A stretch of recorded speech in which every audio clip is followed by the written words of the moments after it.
গল্পের নাম শেষ ফোন কল। তন্ময় নামের একটি ছেলে হঠাৎই একটি অচেনা নাম্বার থেকে ফোন পায়। ফোনের ওপাশে একটি নারীর কণ্ঠ। আমাকে খুঁজে বের করো, আমি এখানে আটকে গেছি, প্লিজ। তবে ঠিকানা বলার আগেই ফোনটা কেটে যায়। তন্ময় ট্রুকলারে ফোন নাম্বারটি চেক করতে গিয়ে দেখে এই নাম্বারটি একটি মেয়ের। এই মেয়েটি 1 বছর আগে নিখোঁজ হয়ে গেছিল। ফোনের লোকেশন অনুযায়ী পরদিন সে সেই জায়গাটি খুঁজতে যায়। কিছু দূর খোঁজাখুঁজির পর সে একটি কুয়া দেখতে পায়। কুয়াটি ছিল খুবই পুরনো একটি কুয়া। কুয়ার ভেতরে একটি লাশ পড়ে আছে।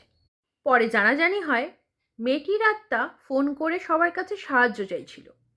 তবে প্রশ্ন একটাই, মৃত কি করে ফোন করতে পারে? তবে এ বিষয়ে আপনাদের কি মত?